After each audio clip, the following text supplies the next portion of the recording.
नमस्कार दोस्तों, मेरे चैनल पे आपका दोबारा स्वागत है। पिछले वीडियो में मैंने आपको सिखाता कहानी सुनाई थी, उसी कहानी को हम कंटिन्यू करेंगे। होश में आ जाओ, कयामत आई है और लप्टन साहब की वर्दी पहनकर आई है। क्या लप्टन साहब या तो मारे गए हैं या कैद हो गए हैं, उनकी वर्दी पहनकर, या कोई जर्मन आया है। सूबेदार ने इसका मुंह तो नहीं देखा, मैंने देखा है, बातें की हैं। सोहरा साफ उर्दू बोलता है, पर किताबी उर्दू, और मुझे पीने को सिगरेट दे दिया। तो अब मारे गए हैं, धोखा है। सूबेदार होड़ा कीचड़ में चक्कर काटते फिरेंगे और यहाँ खाई पर धावा होगा। उठो, एक काम करो, पलटन के पैरों के निशान देखते देखते दौड़ जाओ, अभी बहुत दूर न गए होंगे। सूबेदार से कहो एकदम लौट आए। खंदक की बात झूठ है, चले जाओ, खंदक के पीछे से निकल जाओ, पत्ता तक न खड़के, देर मत करो।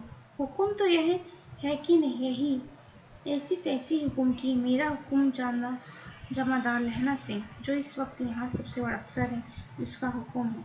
मैं लप्टन साहब की खबर लेता हूँ। पर यहाँ तो तुम 8 हैं, 8 नहीं 10 लाख। एक एक अकालिया 1.25 लाख के बराबर होता है। चले जाओ। लौटकर खाई के मुहाने पर लहना सिंह दीवार से चिपक गया। उसने देखा कि लप्टन साहब ने जेब से बेल के बराबर 3 गोले निकाले, तीनों की जगह जगह खंदक की दीवारों को घुसेड़ दिया और तीनों से एक तार सा बांध दिया। तार के आगे सूत की एक गुत्थी थी, जिसे सिगड़ी के पास रखा। बाहर की तरफ जाकर एक दिया सलाई जलाकर गुत्थी पर रखने, इतने में बिजली की तरह दोनों हाथों से उल्टी बंदूक उठाकर लहना सिंह ने साहब की कूहनी पर तानकर दे मारा। धमाके के साथ साहब के हाथ से दिया सिलाई गिर पड़ी। लहना सिंह ने एक कुंदा साहब की गर्दन पर मारा और साहब आई मीन गॉड कहते हुए चित हो गए।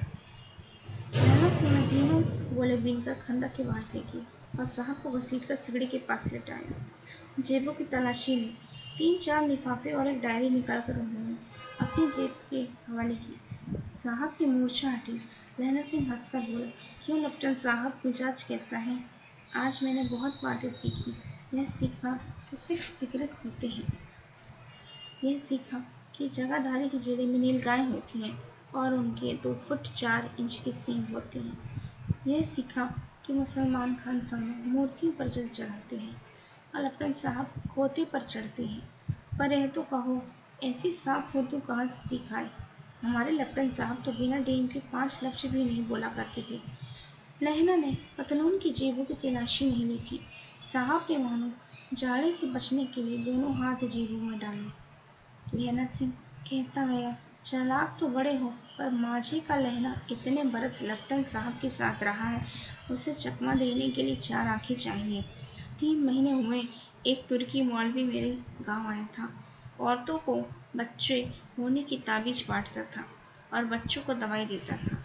चौधरी के बड़ के नीचे मंजा बिछाकर हुक्का पीता रहता था और कहता था कि जर्मनी वाले बड़े पंडित हैं, वेद पढ़ पढ़कर उसमें से विमान चलाने की विद्या जान गए हैं। गौ को नहीं मारते, हिंदुस्तान में आ जाएंगे तो गौ हत्या बंद कर देंगे। मंडी के बनियों को बहकता कि डाक खाने से रुपया निकाल लो, सरकार का राज्य जाने वाला है। डाक बाबू कोल्हू राम भी डर गया था। मैंने मुल्ला जी की दाढ़ी मोड़ दी थी और गांव से बाहर निकाल कर कहा था कि जो मेरे गांव में पैर रखा तो साहब की जेब से पिस्तौल चली और लहना की जांघ में गोली लगी।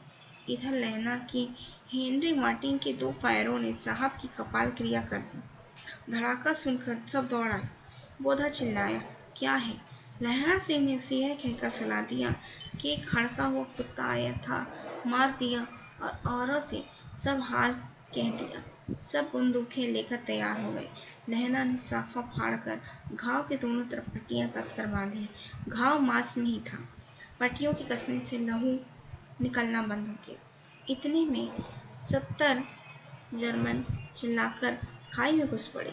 सिखों की बंदूकों की बाढ़ ने पहले धावे को रोका, दूसरे को रोका, पर यहाँ थे 8 और वे 70 अपने मुर्दा भाइयों के शरीर पर चढ़कर जर्मन आगे थे।